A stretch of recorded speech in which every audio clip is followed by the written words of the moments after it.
All right, so this is the final content presentation for the second week of online learning. This is the Metamorphic Rocks presentation. The first few slides are quiz questions about continental drift and plate tectonics. So again, take a look at those. If you have questions about the answers, we can discuss that in the online meeting on Tuesday.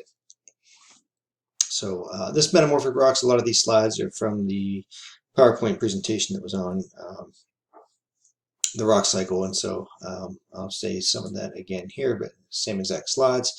That when it comes to metamorphic rocks, there is a protolith or parent rock that the rock was before. A reminder that that can be a sedimentary rock, an igneous rock, or another metamorphic rock, right? So one metamorphic rock can metamorphosize into a different metamorphic rock. And this is due to increases in temperature and pressure, but also these chemical bearing fluids are really important in causing that transition. We looked at this image as well, and so there's a couple of different places that, a couple of different locations or ways that a rock can become metamorphosized. A couple of dishes that I'll point out: the regional metamorphism is important. That picture there should look somewhat familiar. We talked about that in the previous PowerPoint. We also looked at what happens at mid-ocean ridges, at seafloor metamorphism. Burial metamorphism, stacking up of layers in sedimentary rocks. We've already talked about that. And then again, finally, contact metamorphism kind of looks familiar. So we talked about the oceanic crust remelting and moving towards the surface. That amount of hot material coming in direct contact with the surrounding country rock or existing rock can cause metamorphism of the existing rock.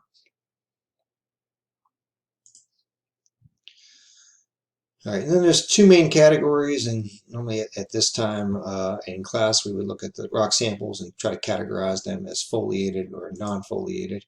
And that can be a little bit of a challenge because the low-grade metamorphism, sometimes it's hard to tell whether they are foliated or not. But generally, as we go up in grade through low grade to intermediate to high grade, the crystal size increases, but also the extent to which the rocks are banded also becomes more identifiable, I guess. So here we have the protolith on the left and the existing rock on the right. And you can see in the picture that there's this squeezing that occurs, and oftentimes it's a squeezing and a shearing. And that creates these bands here that you can see in the alternating black and white layers. So this would be a good example of a highly foliated rock on the right. All right, so we don't have our samples. We'll skip that. We looked at this slide in the previous PowerPoint, and we looked at this pathway here. So this would be the second time you've seen it, and I'm going to go through it again here in some slides. But the sedimentary rock shell becomes slate, slate turns into phyllite, schist, then into gneiss. And then a couple of different things can happen. Pegmatite can form amphibolite, or it can melt and become an igneous rock. So note that there's also some more direct pathways here from rhyolite to schist, or from granite to gneiss, or basalt to amphibolite. So all those are foliated. On the other side, we have the non-foliated, so limestone becoming marble. Obviously, we don't have the samples here, but I'll encourage you to Google these and look at the pictures of them, and you can see that you can look at them side by side, and you can see how limestone looks similar to marble, but not exact. And same with sandstone and quartzite.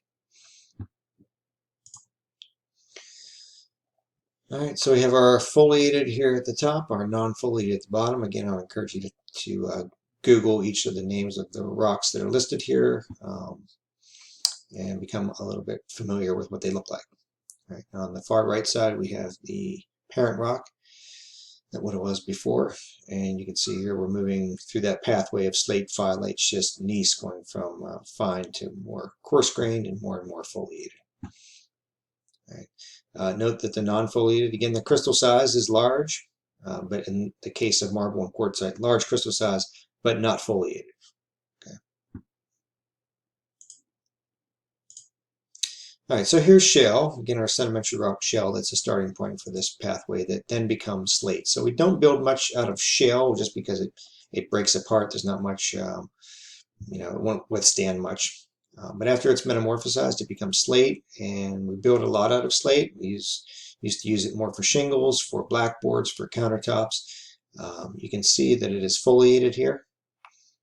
And an example of how well foliated it is this clock that's up in Cardiff, near Delta, Pennsylvania. Cardiff was inhabited by the Welsh. They came over from Cardiff and Wales because one of the things that they do there is they mine for the same material. So a lot of those folks came over and inhabited, the Welsh came over to Cardiff. And a lot of the church services up there are still held in Welsh, from what I understand, and there's a lot of slate, on the road, on shingles, on signs. But there's a slate museum there, and this grandfather clock made entirely of different colors of slate, and that's because slate, when it's fresh, right out of the ground, you can split it very easily, like taking a deck of cards and peeling off individual cards. It breaks along these nice clear planes. And so they've made this pretty intricate clock purely out of slate. Okay. So again, that's because it's a nicely foliated rock. All right, and then after slate, we have firelight, still have the foliation that we can see here. And then firelight becomes schist, which brings us to our fun word of the day. The amount of banding and metamorphism that occurs is called schistosity. So as you're bored and walking around the house today, you can use the term schistosity in your conversations with your family members. All right, and then finally we get to gneiss, which here we have a sample that's heavily banded, highly metamorphosized. All right, and then migmatite, and then at that point we're getting to temperatures that are high enough that it's going to start to melt and potentially become an igneous rock. All right, so another picture of the metamorphic grade, again going from our protolith to slate to schist to gneiss. The banding and the grain size increases, in this case, as we're going from left to right, from low to high grade metamorphism. All right, so I put this picture up because similar to igneous rocks, what we have here is slate. If you kind of follow this down, straight down, left and right, you can see the minerals here that are that comprise slate. Same with schist. If we sort of follow this down, it's these minerals that compose schist. So rather than trying to look at a sample of, say, schist and figure out what minerals are in it, I'd rather do the opposite. Sort of look at a chart like this, say this is schist, what minerals are likely in it, and follow it down, and you get a long list here of the minerals. All right, so that's it for the second week of online classes for Physical Science 206. We'll meet on Tuesday to discuss these slides and also to discuss what we're going to be doing the following week. All right, see you then.